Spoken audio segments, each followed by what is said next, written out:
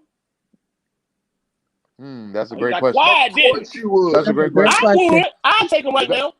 I wouldn't be upset with neither one, honestly. So here's the real question: Would you take Rashad? Would you take Justin Herbert or would you take Deshaun Watson?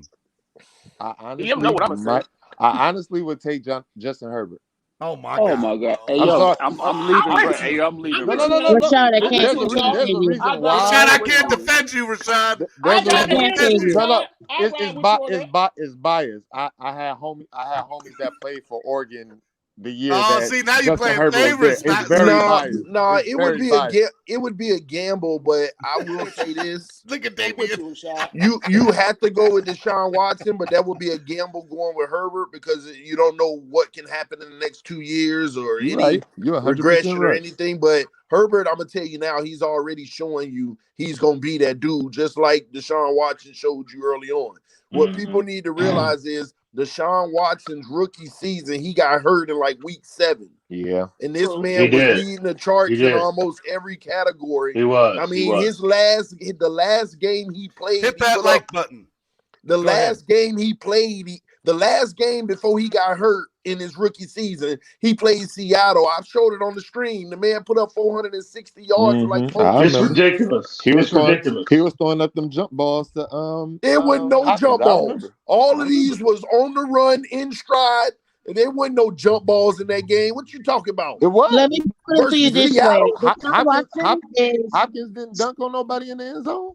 Bro, Deshaun Watson is what you're seeing you said Patrick 50, Mahomes 50, do now. What you see Patrick Mahomes do now is Deshaun Watson was doing it a year or 2 before. So at the end of the day, put some respect in that man's name, Rashawn. And Mahomes have always been in listen to me. Mahomes had always been in a perfect situation. I'm saying he's great, but my whole thing is we don't give Dak Prescott the credit that we give Deshaun Watson simply because they don't win. Because Dak Prescott's not Deshaun Watson. Dak Prescott isn't even in the same realm. Dak Prescott is making his way up there. I'll say this. If the Cowboys, I'll say this though. The 2021 version of Dak Prescott, I think Dak has entered that realm, bro. I truly believe that. Yesterday. You're gonna have bad. You're gonna have subpar games, but overall, if the Cowboys had defense, then Dak has 3 touchdowns. The previous 3 seasons, Dak Prescott would be that guy. If they was getting wins, if the defense stepped up, he would be that guy. That's the only reason Dak Prescott don't get his credit because he goes out guns blazing. I don't know why. When you bring up guys like Patrick Mahomes and you bring up Dak Prescott, Legitimately, Deshaun Watson has never had what those guys had around him. Yeah, that's true. What? It's true. He has never had what those guys have had around him. Okay, all right. He hasn't. You tell me when he has. Hey, Pamela, do you want to get in? Do you want to get in on this, Rashad? Hey, Pamela. Hey, girl. I was hoping they'd let you finish your thought a little bit better. I was pulling for you. Thanks. It's hard getting over these guys sometimes. Rowdy. Yes, a little bit. So maybe one morning we'll have an all girls panel. There you go. And let y'all take over the show. Yes. That'd be nice. That'd be nice. Insanity. Yep. Bring in everybody. Doll Freaky.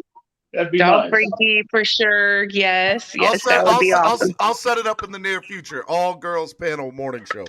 Love that. I'm down for that. Mm-hmm. I'm sure the ratings will go up just a little bit. Hey, if y'all want to see that, hit back that to the- like button. Go ahead, Pamela. What you want to say?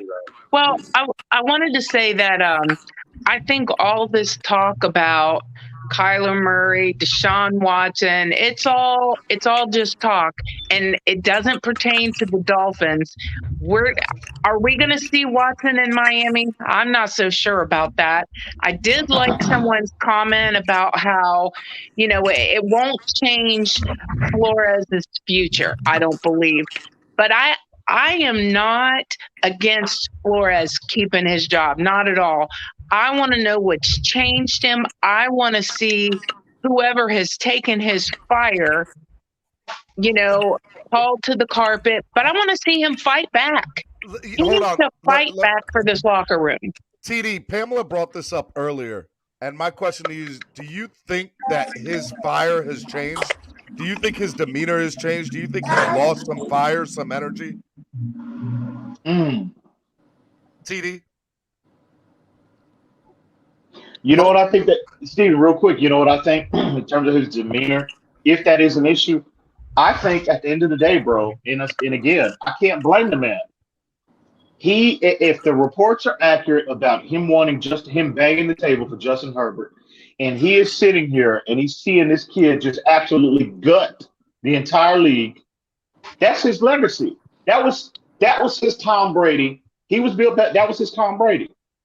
And he's sitting there, and especially if Tua don't pan out, I mean, you can't blame that man. Listen, and again, yes, I can blame him. I can blame him because if you're a professional, you are going to work with what you got. You get paid to do this job. I wasn't done yet. I wasn't finished yet. I wasn't finished. Sorry. Good point. I am saying internally, but yeah, I agree with you, Pamela, 100%. You got to be professional, and you can't allow this to cloud, your evaluation of what you have in house. I get that, but damn, man, I mean, and I'm addressing his demeanor. That's all I'm addressing, his demeanor. But internally, it has to be absolutely killing him. It definitely is. Like it has to. His silence tells you that it's hurting him. Like but you know what? That's crap. Because do you know what it would take to put out my fire? I don't think you could do it. We're all sitting here, as Dolphin fans, disappointed we have no power, and we're still diehards. He is getting paid to do a job, and he is a fiery person that we have seen. Don't let people put out your fire. Stand up, man. Y'all think fire's been put out? Pamela, but we're humans. We're humans, Pam. And if he's upset, you gotta also give him a little leeway on that aspect as well. Well, the thing is I don't see anybody putting out my fire. I worked under conditions almost my entire career where I was not happy with who I worked for. But it didn't change my job. My job, I went out and I did it 1,000%. Was it difficult? Yes, but I fought back. Fight back, Flores. Come on, man. Listen. And again, we're talking about his demeanor. We don't know what's going on behind closed doors. I don't believe the narrative that he's lost his locker room. I don't believe the narrative that this man has lost his coaching fire. I just think who knows? He could have been having a stomachache that day or something while he was at the press conference, and he was just waiting to get to the bathroom. Who knows? We don't know that. Yeah. TD, do you think? I want you to answer Pamela's question. What do you think about Coach Flo's fire? Do you think he's lost fire? I think he's since day one. Well, not day one, but I think ever since last season, things weren't the same to him. And I'm this type of person that reads body language and demeanor, and expression. And I just feel like every interview that I've ever seen this man make after last year's draft looked like there was intention in that office that he was dealing with. So when it comes to him losing his fire, just imagine being a coach that has a vision and knows what it takes to get it done. But it's like always you get about 60% of what you want, but you got to be contested on the other 40 all the time. And that can really shake a leader. It can shake a leader that knows what to do to get it done, but you aren't the head. Let me But ask another question to the entire panel, and I'll start with TD on the question. If that is the case, and that comes to fruition, that Herbert ends up being this guy that has a Hall of Fame career and is this great, you do realize that the Dolphins have missed out on Drew Brees. They've missed out on Justin Herbert now. And there's a good opportunity that we probably miss out on Deshaun Watson because he'll get traded to another team. To me, everybody has to go. Everybody has to go. Like, here's a reality. I'm gonna be real with y'all, and I hate when I just are the Dolphins cursed? Like, because to me that just stop that. Come on, bro. No. We just had incompetent leadership. We just had incompetent leadership to this point. For 30 years, though? Yeah, absolutely. Absolutely. Let me give you this example. Ever since the stadium was built on Indian ground? Pretty much. Oh, Lord. Well, stop that. And look, man, call a spade a spade. We lose out on Drew Brees. We lose out on Justin Herbert. And if we end up losing out on Deshaun Watson, come on, bro. That's just a cop-out. That's just a cop-out. Let me give you an example. I've been hearing an example. That Kurt stuff even for the Miami Hurricanes. Oh no! Come on. They were good at one point. But there's no other logical. I've never seen the Dolphins. There's no other logical thing. Go ahead, Pamela. So let me give you this example. So you have a teacher, right? And she's got all these 4.0 students. They're all brainiacs. They get themselves through. Anybody can teach that group. What it takes is awesome perseverance and know-how to take a group that needs work. So coach has got a group that needs work. So what if it's not exactly what you wanted? You're in your dream job. Go for it. Don't let people beat you down. You're a professional. Get out there. I mean, I'll go chat with him. I got fired up for both of us. He needs to bring it and be who he is. Pamela, I think this is overblown, bro. I think we need to pump the brakes in terms of this man has lost his moxie. We need to stop until we get something, concrete and tangible that would say, okay, well, Flores he's losing it. Come on, we need to pump the brakes on that. Let the process play out. He's earned enough. Right. He's earned the opportunity to get back in our good graces. Let's just let it play out. I just hope he. What I'm saying is he's not fighting the fight on the sidelines. Sorry. We don't know that though, Pamela. We don't know that though, Pamela. We don't know that. We don't know that. So it's 10:47. It's 10:47. I went into overtime officially today for y'all because I just knew there'd be. But I went into overtime big time. Okay, so I got to get ready for work. So I'm gonna do a quick final thought from everybody. And you guys, and shout you.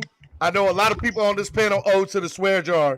Make sure you tally that up and then put it on their tab. because there's a lot of people that ordered the swear jar today. And let's start out with I'm gonna go around the horn. Lakers all day. You go first. All I'm gonna say is, man, the offensive line was good yesterday.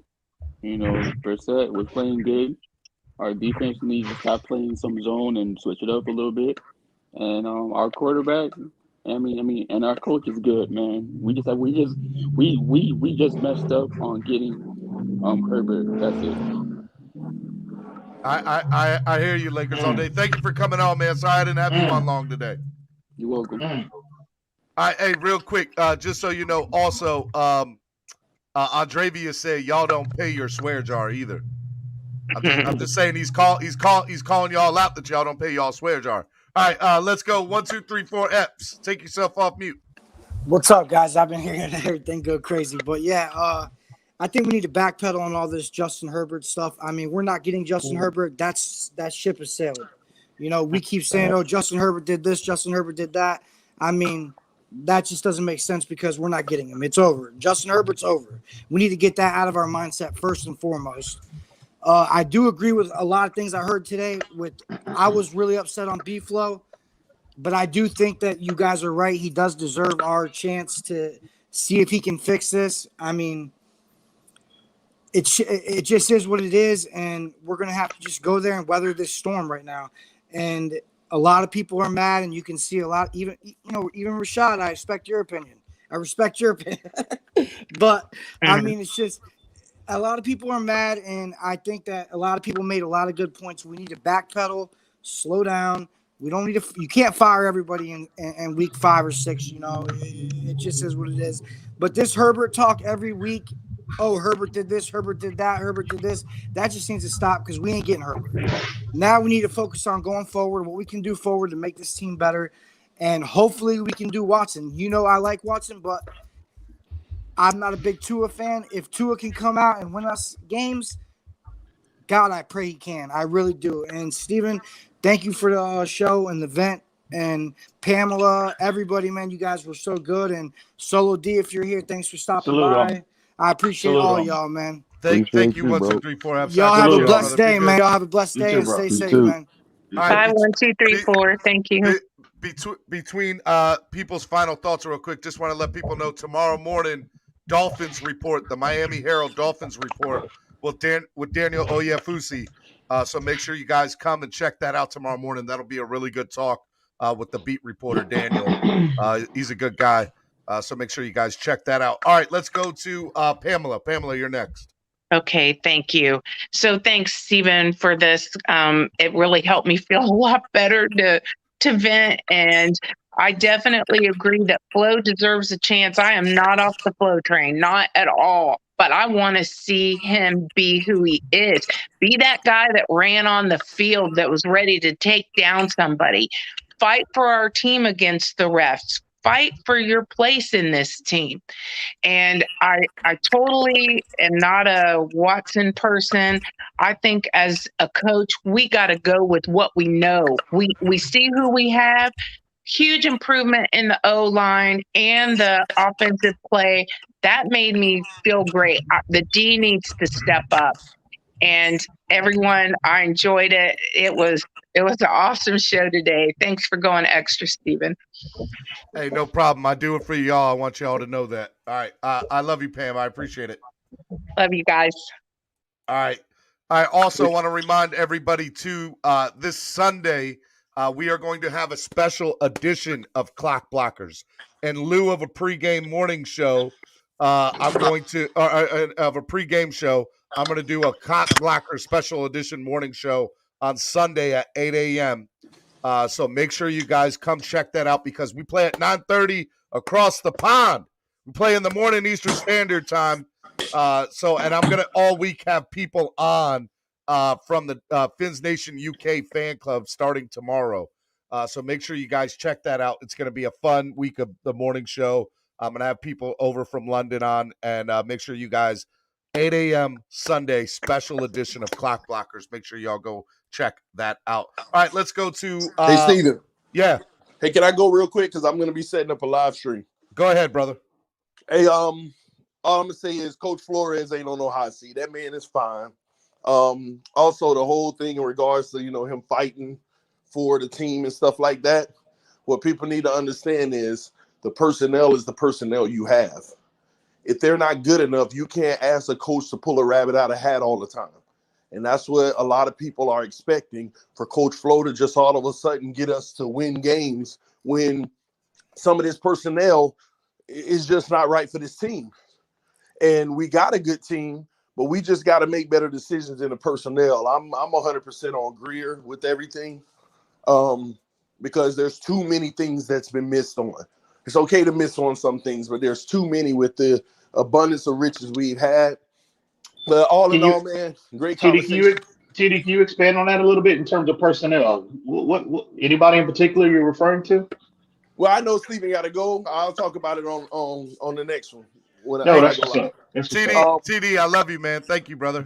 And no That's worries. what's up. And last thing, the reason why we talk about Herbert is not because we want him still. We know the ship has sailed. But at the end of the day, he's a fair freaking comparison. And in the NFL, everybody compares. Like I said yesterday, if our quarterback was throwing 4 touchdowns a game, 400 yards a game, we would be telling everybody in every community how much better our quarterback is than theirs. But since that's not happening, all of a sudden we have to stop comparing. No, he's the fairest comparison that you can have for a quarterback that's young. And the best comparison, because you either got it or you don't. I'll see y'all in about 10 minutes. I'll be live. All right, we're going to wrap up here, and then I'll send everybody over to your channel, TD. Love you, brother. All right, there we go. All right, let's go to want to remind everybody, if you want to donate to the channel, help the channel grow, you guys can do that using the Cash App or the PayPal. I'll put that in the link, or you guys can use the YouTube live super chat. Guys, I only have a few minutes left, so I need y'all to wrap up real quick. All right, so let's go with Jolie. I had a feeling I was next. Well, Steven, guys, thank you so much for having me today. I really do appreciate it. Thank you for letting us get this frustration out. At the end of the day, the Dolphin Nation is fine. It's frustrating because, we've been here before. We don't want to see deja vu too often. Nobody really expected us to win, but I wanted us to be competitive yesterday. At the end of the day, we'll be fine. And I don't think anybody should get fired at least this year or even next year, because I don't want to pull the trigger. Just like I forgot who said it earlier.